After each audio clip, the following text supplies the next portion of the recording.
In the dark days since James Tate's passing, I've been reading a lot of his poems, reshifting them in this new sense of his life and work, as I think maybe a lot of us have done.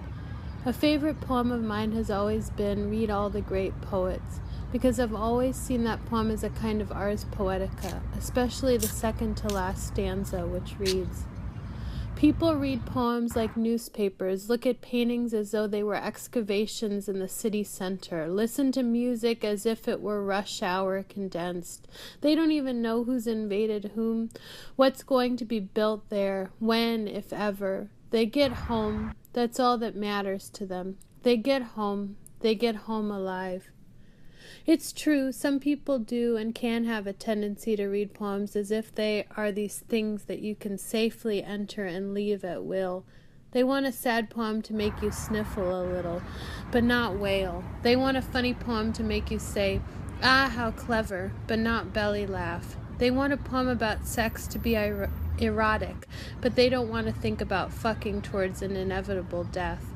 Tate knew that a poem will never let you have the will to do anything except be, because once you're in a poem, you had better be ready to be changed. You will never get home alive, no matter how much you claw back towards there. In a poem, home is already gone, and you're already a new person, ready to live a new life, do new things, make the world new again. But in these past few days, I haven't read this favorite poem as much. Instead, I've read this poem over and over, and it's called Very Late, but Not Too Late. And it goes like this.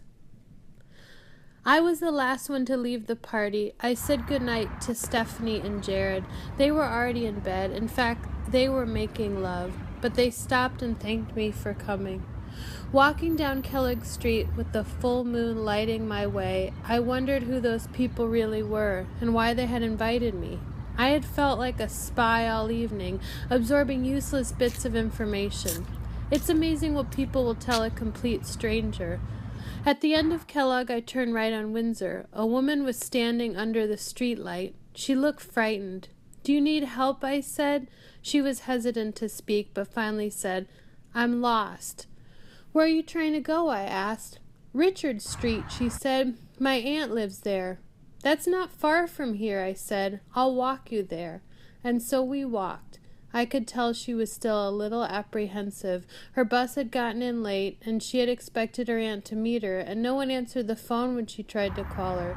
But when we got to her aunt's house, there were no lights on. I waited while she knocked on the door. She knocked harder and harder, but the aunt didn't answer. "Listen," I said, "I live close by. Let's go over to my place, and we can call the police. They'll figure this thing out." She hadn't much choice but to agree.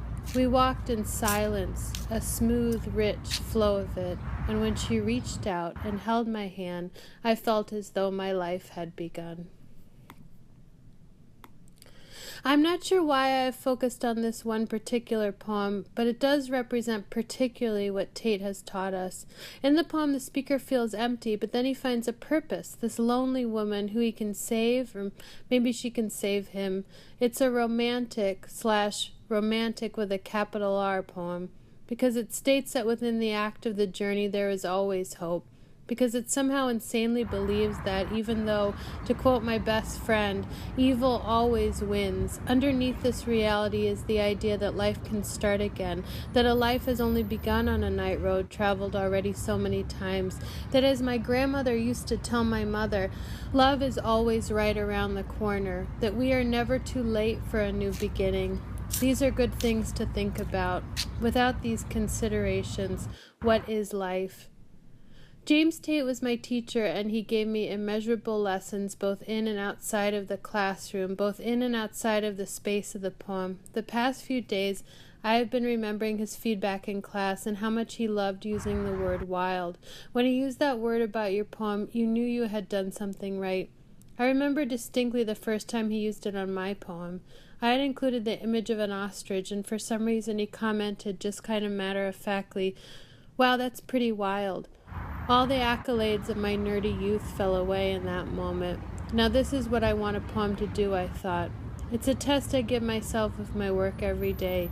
Is this idea really wild, I ask myself? It's a good question, because if you aren't thinking about the wild in your work, if you're keeping your language and ideas purring methodically, then you aren't really doing the right work at all. I mean, really, if the poem isn't strong enough to bite you, then what's the point? It makes sense that the wild would have been important to his feedback because his poems were certainly so, but it's not as if they were all ragged edges and offbeat staccato rhythm. He was an expert at regulated beat. His lines were perfectly constructed and paced. No, it's more that he was willing to let nihilism coexist with sincerity, to let his persona express the disagreement we all feel with ourselves and others. Not disagreement like there is one right answer, more that we will never come to a consensus about anything. We won't ever really understand why we are here, what the point of our lives is, or if we were meant to meet the woman alone at night, or if it were a random occurrence, a law of life that is one and the same. To be truly wild means to, in spite of it all, really believe that it's never too late for life to begin. I don't know about you, but I don't ever want to forget that. Last summer, I had the honor of teaching at the Juniper Summer Writing Institute, and one of the days I went to a conversation between Dara Wire and James Tate. I wrote down so many things that Tate said, but one thing that I have kept remembering all year is when he said, "I never know what is coming next," and that is the excitement of writing, and that is what keeps me glued to the poem. It stuck with me because it really sums up what's magical about creativity. I hope to always write and read poems where I can't anticipate what's coming next, and I hope in this life, when I am traveling the winding road full of dirt and bugs and people and trees, there is the answer to all my hopes and fears, just waiting there, ready to start me up again. If we can manage to live for this, then we can manage to live for anything. Thank you, James Tate, for everything.